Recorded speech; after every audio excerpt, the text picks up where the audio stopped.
ദേവദാരുവിലേക്ക് സ്വാഗതം. ഹോളിക്ക് സൂര്യസംക്രമണവും ചന്ദ്രഗ്രഹണവും ഒന്നിച്ച് ഇവർക്ക് നല്ല കാലം എന്താണെന്ന് നമുക്ക് നോക്കാം. ഇനി ഗ്രഹങ്ങളുടെ ഈ മാറുന്ന ചലനം, അതായത് രാശി മാറുന്ന സമയമാണ് ഈ സമയമെന്നാണ് പറയുന്നത്. അത് നമ്മുടെ ജീവിതത്തെ സ്വാധീനിക്കുന്ന ഒന്നാണ്. അപ്പോൾ ഇത് ശുഭവും അശുഭവും ആകാം. ഏതാനും ദിവസങ്ങൾക്കുള്ളിൽ, അതായത് ഫെബ്രുവരി ഒരു മാർച്ച് ഏകദേശം പകുതിയോളം ആകുമ്പോൾ സൂര്യനെ എല്ലാ ഗ്രഹങ്ങളുടെയും രാജാവായിട്ടാണല്ലോ കണക്കാക്കുന്നത്. അപ്പോൾ എല്ലാ ഗ്രഹങ്ങളിലും വെച്ച് ഏറ്റവും വലുതാണ് സൂര്യന്. അതിനാൽ തന്നെ സൂര്യൻ്റെ സംക്രമണവും ഏറ്റവും പ്രധാനപ്പെട്ട ഒരു കാര്യമാണ്. അപ്പോൾ ഈ ഹോളി വരുന്നത് മാർച്ച് 14-നാണ്. അതൊരു വെള്ളിയാഴ്ചയാണ്. ഹോളി ആഘോഷിക്കുന്നത് യാദൃച്ഛികമായി വർഷത്തിലെ ആദ്യത്തെ ചന്ദ്രഗ്രഹണവും അതേ ദിവസം തന്നെയാണ്, ആ ഹോളിയുടെ ദിവസം തന്നെയാണ് സംഭവിക്കുക. ഇത്തവണ മാർച്ച് 14-ന് ഗ്രഹണങ്ങളുടെ രാജാവായ സൂര്യൻ മീനരാശി പ്രവേശിക്കുന്ന സമയമാണ്.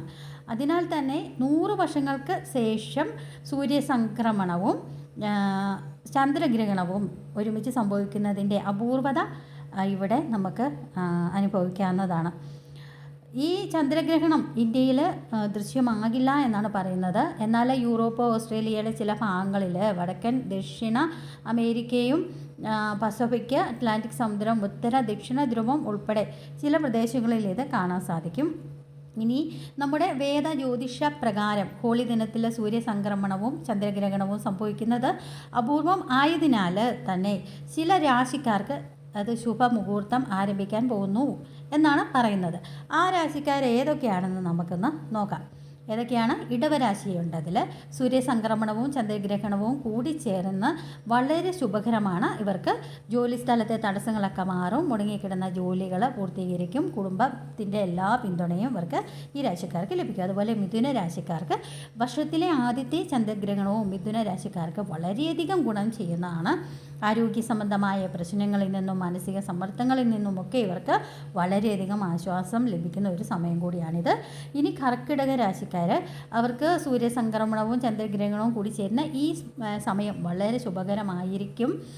ഈ കാലയളവിൽ അവർക്ക് ഭാഗ്യത്തിൻ്റെ പൂർണ്ണ പിന്തുണ ലഭിക്കും, ജോലിയിൽ പുതിയ അവസരങ്ങൾ ലഭിക്കും, എല്ലാ പ്രവൃത്തികളിലും നല്ല ഫലങ്ങളൊക്കെ കൈവരിക്കാനായിട്ട് സാധിക്കുന്ന ഒരു സമയമാണ് കർക്കിടക രാശിക്കാർക്ക്.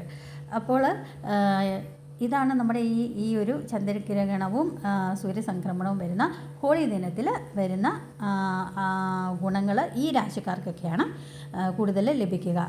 അപ്പോൾ ഈ വീഡിയോ നിങ്ങൾക്ക് ഏവർക്കും ഇഷ്ടപ്പെട്ടു എന്ന് ഞാൻ കരുതുന്നു. വീഡിയോ ഇഷ്ടമായെങ്കിൽ ലൈക്ക് ചെയ്യുക, ഷെയർ ചെയ്യുക, സബ്സ്ക്രൈബ് ചെയ്യുക. ആദ്യമായിട്ടാണ് എൻ്റെ ചാനൽ കാണുന്നതെങ്കിൽ തീർച്ചയായിട്ടും സബ്സ്ക്രൈബ് ചെയ്യാൻ ശ്രമിക്കണേ. ഞാനിടുന്ന ഓരോ വീഡിയോയും നിങ്ങൾക്ക് ലഭിക്കുന്നതിനായിട്ട് ബെല്ലൈക്കൺ കൂടി ഒന്ന് സ്പർശിക്കുക. അടുത്തൊരു വീഡിയോയിൽ വരാം. നന്ദി, നമസ്കാരം.